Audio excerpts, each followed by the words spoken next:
રાજકોટ મહાનગરપાલિકાની સ્ટેન્ડિંગ કમિટીની બેઠક મળી હતી, જેમાં વિવિધ દરખાસ્તોને બહાલી આપવામાં આવી હતી. અલગ અલગ 42 દરખાસ્તો અંગે નિર્ણય લેવામાં આવ્યો હતો.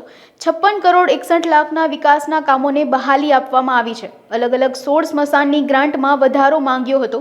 વોર્ડ નંબર 12માં વાવડી ગામનો મેઇન રોડ અને અંકુર સોસાયટીથી 150 ફૂટ રિંગ રોડ સુધીનો રસ્તો સિમેન્ટનો બનાવવામાં આવશે. સૌને જય શ્રી રામ. આજરોજ રાજકોટ મહાનગરપાલિકાની સ્ટેન્ડિંગ કમિટીની બેઠક હતી. કુલ 42 દરખાસ્તો હતી.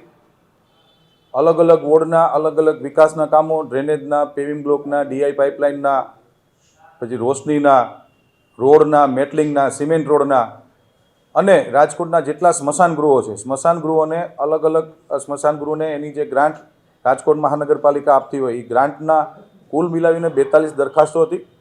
56 કરોડ 61 લાખ 20,575 રૂપિયા, એટલે કે 56 કરોડ 61 લાખ રૂપિયા જેવી માતબર રકમના આજે રાજકોટ મહાનગરપાલિકાએ રાજકોટના જનતા માટેના વિકાસ કામોની આજે બહાલી આપી છે.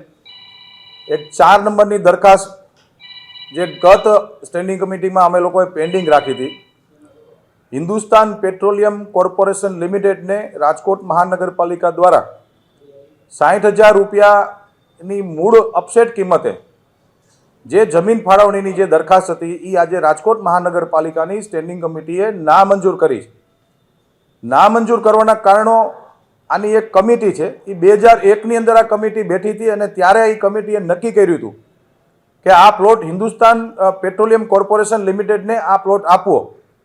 પરંતુ 2021માં એ કમિટી બેઠી હતી અને 2023માં 2024ના જાન્યુઆરી મહિનાની અંદર સ્ટેન્ડિંગ કમિટીમાં દરખાસ્ત આવે છે તો 3 વર્ષ સુધી આ કંપનીને પ્લોટ કેમ નહોતો ફાળવવામાં આવ્યો?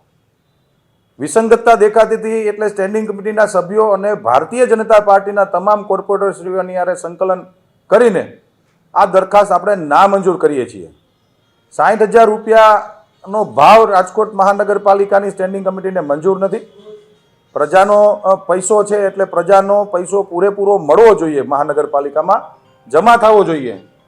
એ બેઝ ઉપર આજે આ દરખાસ્ત અમે લોકોએ નામંજૂર કરી છે. બાકી તમામ દરખાસ્તો વિકાસલક્ષી આજે અમે મંજૂર કરી. ગઈ સ્ટેન્ડિંગમાં અમે લોકોએ નામંજૂર નથી કરી, પેન્ડિંગ રાખી હતી, અભ્યાસ અર્થે પેન્ડિંગ રાખી હતી. જ્યારે કોઈ પણ દરખાસ્ત સ્ટેન્ડિંગ કમિટીમાં આવતી હોય ત્યારે અભ્યાસ અર્થે અમે લોકો ઘણી વખત એવું બનતું હોય છે કે અભ્યાસની વિસંગતતા હોય, કોઈ અધિકારી આ રીતે સમજાવે છે, કોઈ અધિકારી આવી રીતે સમજાવે, તો વચ્ચેનો રસ્તો કાઢીને સ્ટેન્ડિંગ કમિટીના સભ્યો અને ચેરમેનશ્રી દ્વારા તપાસ થતી હોય છે. એટલા માટે પેન્ડિંગ રાખી હતી. કોઈ પણ દરખાસ્ત જ્યારે સ્ટેન્ડિંગ કમિટી ચેરમેન કે સભ્યોને એવું લાગતું હોય કે આમાં કાંઈક એવું છે, ત્યારે અમે લોકો પેન્ડિંગ રાખી અને નેક્સ્ટ સ્ટેન્ડિંગ કમિટીમાં એ દરખાસ્ત જ્યારે આવે એ પહેલાંનો જે સમયગાળો વચ્ચેનો એ સમયગાળામાં પૂરતી પુષ્ટિ કરી અને અમે લોકોને દરખાસ્તને મંજૂર કરવી હોય તો મંજૂર કરતા હોઈએ છીએ. ના મંજૂર કરવી હોય કે પેન્ડિંગ રાખવી પડે તો એવી રીતની એક આ પ્રથા અને એક મુજબની આ જોગવાઈ છે. બિલકુલ કરકસર નથી થઈ. રાજકોટ મહાનગરપાલિકામાં જેટલા રાજકોટ શહેરના સ્મશાન ગૃહો છે એ તમામ સ્મશાન ગૃહોને રાજકોટ શહેર મહાનગરપાલિકા દ્વારા ગ્રાન્ટ વર્ષોથી આપવામાં આવે છે. જે ગ્રાન્ટ એ લોકોએ માગી હતી એની સામે અગ્નિ સંસ્કાર, જે મૃતદેહનો જે રેશિયો છે એ રેશિયાને ધ્યાનમાં રાખીને અમે લોકોએ બધા સ્મશાન ગૃહોને ગ્રાન્ટ આપી છે.